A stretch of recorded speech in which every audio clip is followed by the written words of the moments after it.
Assalamualaikum warahmatullahi wabarakatuh. Perkenalkan, nama saya Adhar Mawansa, NIM saya 180 2010 2016. Kali ini saya akan menjelaskan mengenai pengadilan agama. Pengadilan agama atau biasa disingkat dengan PA adalah pengadilan tingkat pertama di lingkungan peradilan agama yang berkedudukan di ibu kota kabupaten atau kota. Kewenangan pengadilan agama adalah untuk melaksanakan kekuasaan kehakiman dan untuk memfasilitasi rakyat pencari keadilan untuk perkara-perkara tertentu bagi mereka yang beragama Islam untuk menyelesaikan perkara semisal dengan perkawinan, perceraian, hibah, zakat, wakaf, infak, dan sedekah. Itu saja yang bisa saya sampaikan mengenai pengadilan agama secara pengertian. Selanjutnya, mengenai proses berperkara di pengadilan agama akan dilanjutkan oleh teman saya, yaitu Olivia Resma. Kepadanya saya persilakan. Assalamualaikum warahmatullahi wabarakatuh. Perkenalkan, nama saya Olivia Resma Ridwan, NIM 180 2010 2035, Prodi Muamalah Fakultas Syariah. Di sini saya akan menjelaskan yaitu B. Tata cara perkara di Peradilan Indonesia. Peradilan agama PA adalah pengadilan tingkat pertama dalam lingkungan peradilan agama. Hal itu menunjukkan bahwa pengadilan agama adalah salah satu unit penyelenggaraan peradilan agama sebagaimana yang diatur dalam pasal 2 Undang-Undang Nomor 14 Tahun 1970 tentang ketentuan-ketentuan pokok kehakiman. Dalam rangka melaksanakan tugas pengadilan, menerima perkara yang diajukan kepada pengadilan agama untuk proses lebih lanjut. 1. Pendaftaran perkara diajukan kepada pengadilan agama melalui tugas di meja 1. Aktivitas di meja 1 yaitu A. Menerima gugatan permohonan, perlawanan, pernyataan, banding, kasasi, permohonan, peninjauan kembali, eksekusi, penjelasan dan penaksiran biaya perkara dan biaya eksekusi. Lanjut, saya akan menjelaskan bagian B, yaitu membuat surat kuasa untuk membayar SKUM dalam angka 3 dan menyerahkan SKUM tersebut kepada calon penggugat dan permohonan. C. Menyerahkan kembali surat gugatan atau permohonan kepada calon penggugat atau pemohon. D. Menaksir biaya perkara sebagaimana ditetapkan dalam pasal 121 HIR dan pasal 145 RBG yang kemudian dinyatakan dalam SKUM. E. Penyelesaian yang dianggap perlu berkenan dengan perkara yang diajukan sesuai dengan surat Ketua Muda Mahkamah Agung Republik Indonesia Urusan Lingkungan Peradilan Agama tanggal 11 Januari 1994. Nomor MA kemudian 0101 K1994. 2. Membayar panjar perkara. Membayar panjar perkara dilakukan di bagian pemegang kas. Kas merupakan bagian dari meja 1. Tugasnya yaitu A. Pemegang kas menerima pembayaran uang panjar perkara sebagaimana tersebut dalam SKUM. B. Pemegang kas menandatangani SKUM. C. Mengembalikan asli serta tindasan pertama SKUM beserta surat penggugatan atau permohonan kepada calon penggugat atau pemohon. Sekian dari saya, selanjutnya akan dilanjutkan oleh teman saya. Assalamualaikum. Bismillahirrahmanirrahim. Assalamualaikum warahmatullahi wabarakatuh. Nama saya Anggia Nureni, NIM 180 2010 2008. Di sini saya akan melanjutkan materi yang keempat dan yang kelima. Yang keempat yaitu pemanggilan para pihak.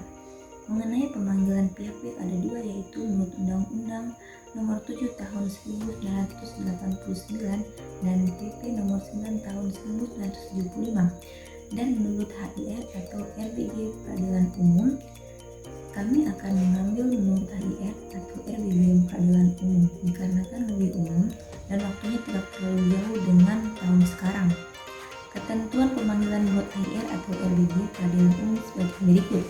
Yang pertama, jika pemanggilan pertama untuk sidang pertama kepada penggugat atau pemohon telah dilakukan dengan resmi dan patut, tetapi ia atau proses sahnya tidak hadir, maka sebelum perkaranya diputus dengan digugurkan, ia dapat dipanggil untuk kedua kalinya. Yang kedua, pemanggilan terhadap para pihak yang berada di luar yurisdiksi dilaksanakan dengan meminta bantuan pengadilan agama tempat para pihak berada untuk memanggil yang bersangkutan. Selanjutnya, pengadilan agama tersebut mengirim relas kepada pengadilan agama yang meminta bantuan. Yang ketiga, pemanggilan terhadap tergugat atau termohon yang berada di luar negeri dilakukan melalui perwakilan Republik Indonesia setempat dan ketentuan. Yang pertama, untuk perkara permohonan cerai talak, perkara permohonan untuk beristri lebih dari seorang, dan perkara gugatan cerai.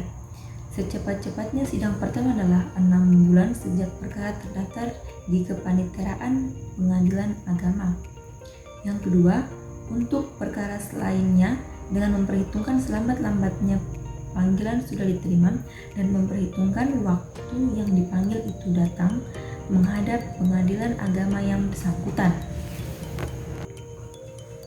Dan yang kelima, tahap-tahap pemeriksaan perkara. Pemeriksaan perkara dilakukan di depan sidang pengadilan agama melalui tahap-tahap sebagai berikut. Yang pertama, tahap sidang pertama. Tahap ini terdiri dari 1. Hakim membuka sidang. 2. Hakim menanyakan identitas para pihak. 3. Pembacaan surat gugatan atau permohonan oleh penggugat atau pemohonan. Dan yang keempat, anjuran untuk berdamai. Yang kedua, tahap tanya berjawab. Setelah pembacaan gugatan atau permohonan, kemudian upaya damai tidak berhasil, ketua majelis akan bertanya kepada tergugat atau termohon apakah ia akan menjawab lisan atau tulisan. Yang ketiga, tahap pembuktian. Tahap pembuktian dimulai setelah tidak ada lagi yang akan dipertanyakan oleh hakim. Setelah itu, hakim memeriksa bukti-bukti yang diajukan oleh pihak berperkara. Yang keempat, tahap penyusunan konklusi. Setelah tahap pembuktian berakhir, sebelum majelis bermusyawarah, pihak-pihak diperbolehkan mengajukan konklusi atau kesimpulan-kesimpulan dari sidang-sidang menurut pihak yang bersangkutan. Yang kelima, musyawarah majelis hakim. Musyawarah hakim dilakukan secara rahasia, tertutup untuk umum. Semua pihak maupun hadirin disuruh meninggalkan ruangan sidang. Panitia sidang sendiri, kehadirannya dalam musyawarah majelis adalah atas izin majelis. Yang keenam, pengucapan keputusan. Pengucapan keputusan selalu dilakukan dalam sidang terbuka untuk umum. Sekian yang dapat saya sampaikan.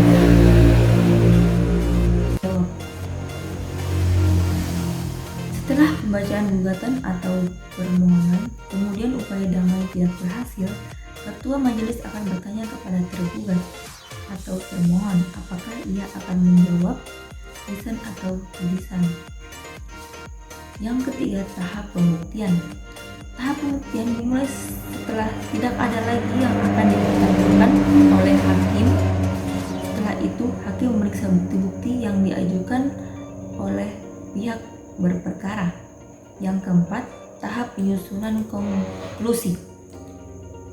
Setelah tahap pembuktian berakhir, sebelum majelis bermusyawarah, pihak-pihak diperbolehkan mengajukan konklusi atau kesimpulan-kesimpulan dari sidang-sidang menurut pihak yang bersangkutan. Yang kelima, musyawarah majelis hakim. Musyawarah hakim dilakukan secara rahasia, tertutup untuk umum, semua pihak maupun hadirin disuruh meninggalkan ruangan sidang. Panitia sidang sendiri, kehadirannya dalam musyawarah majelis adalah atas izin majelis. Yang keenam, mengucapkan keputusan. Pengucapan keputusan selalu dilakukan dalam sidang terbuka untuk umum. Sekian yang dapat saya sampaikan. Assalamualaikum warahmatullahi wabarakatuh. Saya Faulandia Hidayatullah. Di sini saya akan melanjutkan materi pada poin 3, yaitu menyerahkan kelengkapan berkas perkara. Setelah perkara didaftar dan biaya panjarnya dibayar, pihak yang berperkara kemudian melengkapi berkas perkara sesuai ketentuan dan menyerahkannya kepada petugas di meja 2. Proses penyelesaian perkara yang berlangsung di meja 2 yaitu yang pertama, menerima surat gugat atau perlawanan dari calon penggugat atau perlawanan dalam rangkap sebanyak jumlah tergugat atau terlawan ditambah 2 rangkap.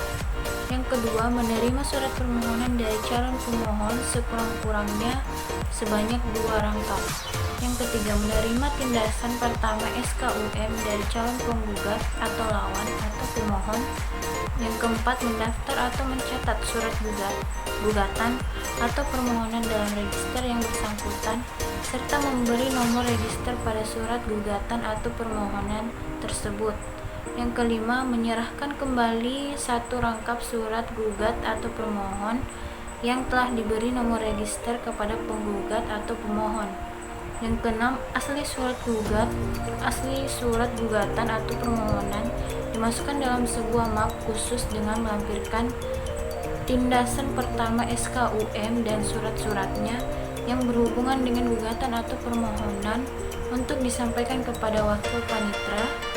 Selanjutnya, berkas perkara gugatan atau permohonan tersebut disampaikan kepada Ketua Pengadilan Agama melalui panitera.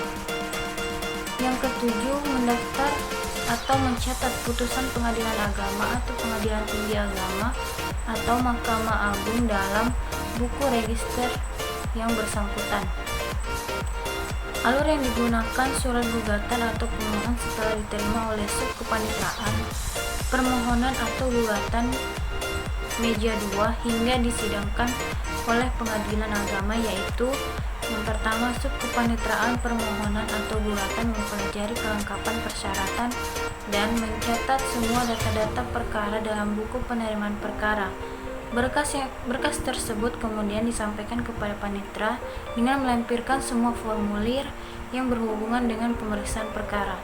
Yang kedua, selambat-lambatnya pada hari kedua setelah surat gugatan atau permohonan diterima di bagian kepanitraan, panitera harus sudah menyerahkan kepada Ketua Pengadilan Agama, selanjutnya mencatatkannya dalam sebuah ekspedisi, kemudian menyampaikan kembali berkas perkara tersebut kepada panitera dengan disertai penetapan penunjukan majelis hakim yang harus dilakukan selambat-lambatnya 10 sejak gugatan atau permohonan didaftarkan.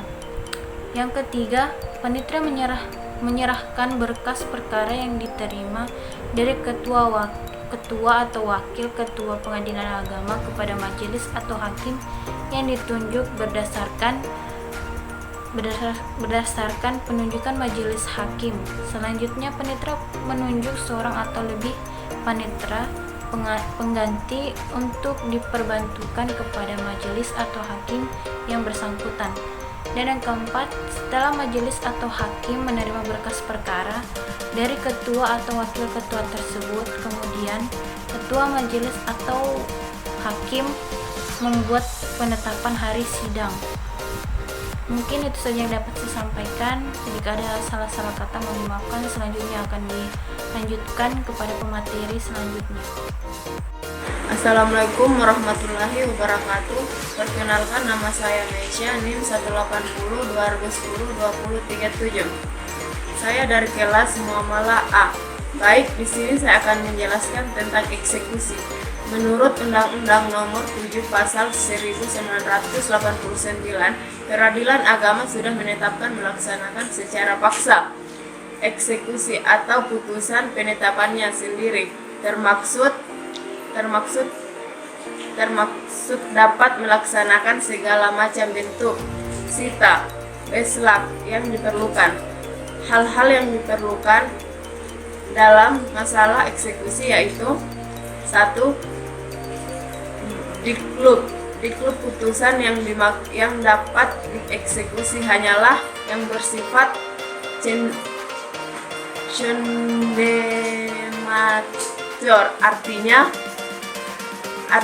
berwujud menghukum pihak untuk membayar sesuatu, serahkan sesuatu, melepaskan sesuatu dan sejenisnya. 2. Diklum yang bersifat condemnator. Tadi harus jelas dan rinci, misalnya wujudnya, bentuknya, batas-batasnya dan lain sebagainya. 3. Atau barang yang batas-batasnya dan lain sebagainya. 3. Atau barang yang untuk dibayarkan atau diserahkan itu khusus bebas yang bersangkutan kepada pihak ketiga. 4. Terjamin pembayaran atau penyerahan benda yang disebutkan di dalam bentuk diklum juga dapat diliput ada atau tidak benda itu. 5. Biaya eksekusi bukanlah murah, juga bukan tidak berbahaya. 6. Hasil pemeriksaan perkara. Meja 3 merupakan unit kerja terakhir yang dilalui oleh sebuah perkara tingkat pertama yang diajukan kepada pengadilan agama. Tugas-tugas meja 3 adalah menyerahkan salinan putusan pengadilan agama atau Mahkamah Agung kepada pihak yang berkepentingan, menyerahkan penetapan pengadilan agama untuk yang berkepentingan, menerima memori atau kontra memori banding, memori kontra, memori kasasi jawaban atau tanggapan peninjauan kembali dari yang lain-lain, menyusun, menjahit, dan mempersiapkan berkas. Sekian dan terima kasih.